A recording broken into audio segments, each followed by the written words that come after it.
दोस्तों, जीवन में बिना तकलीफों का सामना किए सफलता प्राप्त नहीं हो सकती। यह बात सत्य है कि इंसान की तकदीर उसके अपने हाथ में होती है। मेहनत से इंसान अपनी तकदीर को बदल सकता है, चाहे उसके नसीब में कुछ भी लिखा हो। आज की यह कहानी न केवल बेहद मजेदार है, बल्कि अत्यंत शिक्षाप्रद भी है। अतः आपसे निवेदन है कि इस कहानी को अंत तक सुने। दोस्तों, जीवन में अक्सर हम अपनी असफलताओं के लिए किस्मत को दोष देते हैं। हम सोचते हैं कि हमारे पास पर्याप्त संसाधन नहीं है, हमारी मेहनत बेकार जा रही है और बाकी लोग हमसे बेहतर हैं। लेकिन क्या कभी हमने यह सोचा है कि हमारी असली समस्या हमारी सोच और हमारे कर्म हैं? आज मैं आपको एक ऐसी प्रेरणादायक कहानी सुनाने जा रहा हूं जो न सिर्फ आपकी सोच को बदल देगी, बल्कि आपको यह भी सिखाएगी कि किस्मत के भरोसे बैठने से कुछ नहीं होता। हमारी किस्मत तभी बदलती है जब हम अपने कर्मों में विश्वास रखते हैं। तो चलिए जानते हैं कि कैसे मेहनत और सही दिशा में किए गए कर्म जीवन को बदल सकते हैं। ध्यान से सुनिए, क्योंकि यह कहानी आपकी जिंदगी बदलने की ताकत रखती है। एक गांव में रामू और शंभू नाम के दो सगे भाई रहा करते थे। रामू शंभू से 8 साल छोटा था। बचपन में ही उनके माता पिता का देहांत हो गया, जिसके बाद शंभू ने ही रामू की परवरिश की। कुछ साल पहले एक भयानक सड़क हादसे में शंभू अपनी एक टांग खो चुका था। अब वह अपाहिज था, लेकिन फिर भी मेहनत करके घर का खर्च चलाता था। दूसरी ओर रामू बेहद आलसी और गैर जिम्मेदार था। वह ज्यादा कुछ खास पढ़ा लिखा नहीं था, लेकिन आलसी और बेपरवाह था। उसका बड़ा भाई उसकी आदतों से परेशान था। हर सुबह वे उसे उठाने की कोशिश करते, लेकिन रामू हमेशा बिस्तर में लेटे रहकर दिन भर सोने का बहाना बनाता। उसके लिए जीवन का मतलब केवल आराम करना था और वह कभी भी कोई काम मन लगाकर नहीं करता। उसका भाई उसे कई बार समझाता कि समय अमूल्य है, लेकिन रामू पर कोई असर नहीं होता। वह कहता, अभी तो पूरी जिंदगी पड़ी है काम करने के लिए, अभी तो आराम करो। इस तरह दिन बीतते गए और रामू की आलस से बढ़ता गया। उसके दोस्त जो मेहनत कर रहे थे, अपने अपने जीवन में तरक्की कर रहे थे, लेकिन रामू को यह फर्क नहीं पड़ता था। उसके लिए जीवन में कुछ भी महत्वपूर्ण नहीं था। उस दिन भी दोपहर के 12 बज चुके थे, मगर रामू अब तक सोया हुआ था। शंभू से रहा नहीं गया और वह गुस्से से चिल्लाया, अरे उठ जा छोटे भाई, और कितनी देर सोएगा? सूरज सिर पर आ गया, कब जाएगा तू काम पर? रामू ने अंगड़ाई ली और बिस्तर पर करवट बदलते हुए कहा, भैया तुम तो सुबह सुबह चैन से सोने भी नहीं देते। शंभू ने तंज कसते हुए कहा, क्या सुबह? तुझे पता भी है ये सुबह नहीं दोपहर हो चुकी है। मैंने तेरे लिए नाश्ता बनाया था, वो भी ठंडा हो चुका है। अब मैं दोपहर के खाने की तैयारी कर रहा हूँ, मगर तेरी नींद है कि खत्म होने का नाम नहीं ले रही। रामू को एहसास ही नहीं था कि वह कितनी देर तक सोया रहा। वह बोला, क्या भैया आप दोपहर का खाना बनाने की तैयारी कर रहे हैं? मुझे तो समय का पता ही नहीं चला। शंभू खांसते हुए बोला, रामू, पूरे गांव में तेरा नाम आलसीपन के लिए मशहूर। जब भी कोई मुझसे तेरी बुराई करता है तो मुझे बहुत बुरा लगता है। अगर उस सड़क हादसे में मुझे अपाहिज नहीं बनाया होता तो मैं तुझसे कभी भी काम करने के लिए नहीं कहता। लेकिन अब सच ये है कि मुझसे हम दोनों का खर्च उठाना मुश्किल होता जा रहा है और ये खांसी भी मुझे कई दिनों से परेशान कर रही है। रामू ने झुंझलाकर कहा, भैया सीधे सीधे ये क्यों नहीं कहते कि आप मुझसे तंग आ चुके हैं? शंभू ने शांत स्वर में कहा, ऐसी बात नहीं है रामू, मैं चाहता हूँ कि तू मेहनती बन जाए ताकि मैं तेरे लिए कोई अच्छी लड़की देखकर तेरी शादी करा सकूं। अब जल्दी से उठ और नाश्ता कर ले। रामू किसी तरह नाश्ता करके अपनी कुल्हाड़ी लेकर जंगल की ओर चल पड़ा। वह अब भी अपने घर से कुछ ही दूर पहुंचा था कि गांव के रघु काका ने उसे देखकर हंसते हुए कहा, अरे रामू, आज फिर से इतनी जल्दी उठ गया? अरे इतनी सुबह सुबह काम पर जाएगा तो बीमार पड़ जाएगा भाई।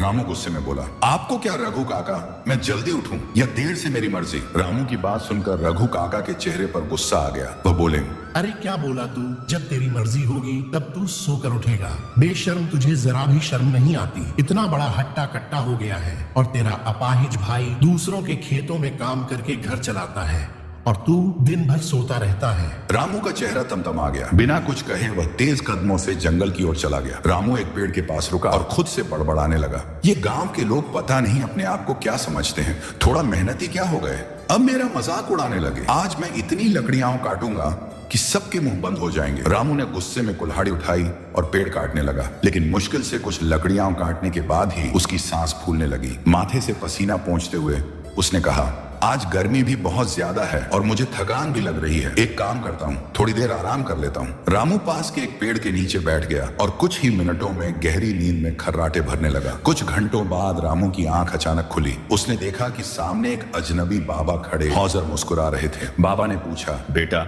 इतनी दोपहर में यहाँ जंगल में सो रहा है, कुछ काम नहीं करता?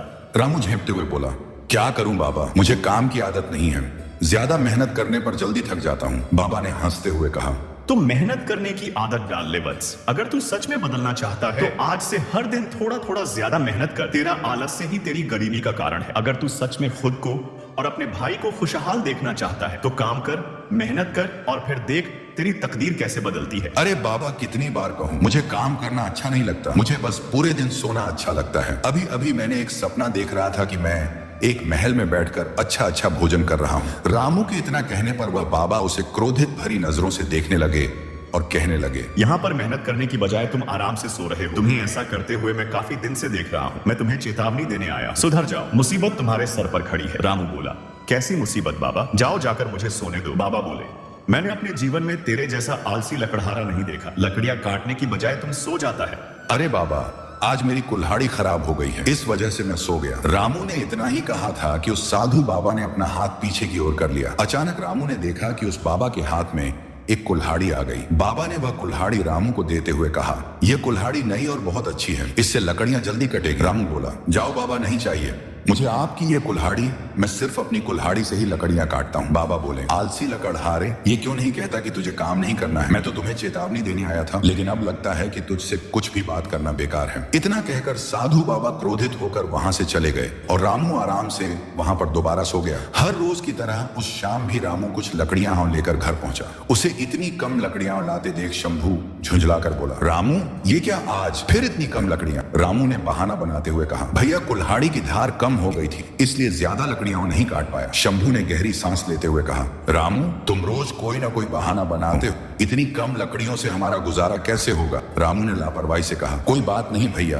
कल ज्यादा लकड़ियां काट लूंगा। इतना कहकर वह अंदर चला गया, खाना खाया और सो गया। अगले दिन रामू अपनी आदत के अनुसार दोपहर में ही उठा। वह हमेशा की तरह जंगल जाने के बजाय पास के एक पेड़ के नीचे जाकर सो गया। यह सिलसिला कई दिनों तक चलता रहा। इस बीच शंभू की खांसी बढ़ती गई। अब वह रात को भी बुरी तरह से खांसने लगा था। एक सुबह जब रामू उठा तो उसने देखा कि शंभू अभी भी बिस्तर पर सो रहा था। रामू ने हैरानी से कहा, भैया आप हमेशा मुझे जल्दी उठने के लिए कहते हो, लेकिन आज आप खुद अब तक सोए हुए हो, आपने तो नाश्ता भी नहीं बनाया। शंभू ने कमजोर आवाज में कहा, रामू मुझे बहुत कमजोरी महसूस हो रही है, चाहकर भी उठ नहीं पाया। तू एक काम कर, बाजार से कुछ खा पी लेना। इतना कहते ही शंभू को जोर जोर से खांसी आने लगी और उसके मुंह से खून निकलने लगा। रामू घबरा गया, भैया ये क्या आपके मुंह से खून आ रहा है? इतना कहकर रामू ने शंभू का हाथ पकड़ लिया। भैया आपको तो बहुत तेज बुखार भी है। शंभू ने शांत स्वर में कहा, कुछ नहीं रामू, हल्का फुल्का बुखार है, कभी कभी खांसी में खून आ ही जाता है। लेकिन इस बार रामू ने अपने आलस्य को किनारे रखते हुए कहा, नहीं भैया अब मैं आपको ऐसे नहीं रहने दूंगा, आपको अभी डॉक्टर के पास लेकर चलूंगा। रामू भले ही एक आलसी व्यक्ति था, लेकिन वो अपने बड़े भाई से अपने पिता की तरह प्यार करता था। रामू जबरदस्ती शंभू को डॉक्टर के यहाँ ले जाता है। डॉक्टर ने शंभू की जांच की और गंभीर नजरों से कहा, शंभू की हालत ठीक नहीं है, उसके फेफड़े बहुत कमजोर हो चुके हैं, इसे बचाने के लिए हमें जल्द से जल्द ऑपरेशन करना पड़ेगा। रामू चिंतित होकर बोला, डॉक्टर साहब ऑपरेशन का खर्च कितना आएगा? डॉक्टर साहब बोले, कम से कम 50,000 रुपए। यह सुनकर रामू के पैरों तले जमीन खिसक गई, लेकिन उसने डॉक्टर के सामने अपनी चिंता जाहिर नहीं की और बोला, ठीक है डॉक्टर साहब, मैं 1 हफ्ते के अंदर पैसों का इंतजाम कर लूंगा। डॉक्टर ने कुछ दवाइयां दी और कहा कि इससे कुछ समय तक आराम मिल जाएगा। रामू अपने भाई को घर ले आया। अब उसे अपने आलसी स्वभाव पर बहुत गुस्सा आ रहा था। रामू ने तुरंत गांव के मुखिया के घर का रुख किया। मुखिया ने उसे देखकर हैरानी से पूछा, अरे रामू आज सुबह सुबह मेरे घर कैसे आना हुआ? कहीं सूरज पश्चिम से तो नहीं निकल आया? रामू हाथ जोड़कर बोला, मुखिया जी मेरे बड़े भाई की तबीयत बहुत खराब है, मुझे 50,000 रुपये की सख्त जरूरत है, मैं बदले में कोई भी काम करने के लिए तैयार हूँ। मुखिया ने हंसते हुए कहा, अरे रामू तुझसे काम करवाना जो खुद के लिए लकड़ियां नहीं काट सकता, वह मेहनत का काम क्या करेगा? मुझे माफ कर, मैं तुझे पैसे नहीं दे सकता। रामू निराश होकर वहां से चला गया और रघु काका के पास पहुंचा। रघु काका के पास बहुत सारी खेती थी। रामू ने उनसे मदद की, गुहार लगाई, रघु काका मेरे भाई की जान बचाने के लिए मुझे 50,000 रुपये चाहिए, आप जितने साल चाहें मैं आपके खेतों में मेहनत से काम करूंगा। रघु काका ने ठाका लगाते हुए कहा, अरे रामू तेरा आलसीपन तो सिर्फ इस गांव में ही नहीं बल्कि दूसरे गांवों में भी मशहूर है, तू खेतों में क्या खाक काम करेगा, चल भाग यहां से। रामू उदास और रोता हुआ जंगल पहुंचा और एक बड़े पेड़ के पास जाकर लकड़ियां काटने लगा। उसने बिना रुके 4 घंटे तक लगातार मेहनत की। वह खुद से कहने लगा, काश मैंने पहले ही मेहनत करनी सीख ली होती तो आज मुझे किसी के सामने हाथ फैलाने की जरूरत नहीं पड़ती। भैया सही कहते थे कि मेरा यह आलस्य मुझे एक दिन बहुत बड़ी मुसीबत में फंसा देगा। तभी रामू के कानों में उसी साधु बाबा की आवाज सुनाई दी। उसने देखा कि वही साधु बाबा उसके पास आकर बोले, मैंने तुझसे कहा था ना कि मुसीबत तेरे सिर पर मंडरा रही है, लेकिन तूने मेरी बातों को मजाक में उड़ा दिया। रामू ने सिर झुकाकर जवाब दिया, आप सही कह रहे थे बाबा, मैं सच में बहुत बड़ी मुसीबत में फंस गया हूं। मेरे भैया की तबीयत खराब है। डॉक्टर ने 50,000 रुपये का इंतजाम करने को कहा है। मैंने हर गांव में मदद मांगी, लेकिन किसी ने मेरी सहायता नहीं की। इस दुनिया में कोई बेवजह मदद नहीं करता। साधु बाबा ने गहरी सांस लेते हुए कहा, लोगों ने तेरी मदद इसलिए नहीं की क्योंकि तू एक आलसी व्यक्ति है। वे डरते हैं कि कहीं उनके पैसे फंस ना जाएं। अब अगर तू मेहनत की बात करेगा तो लोग मजाक ही उड़ाएंगे।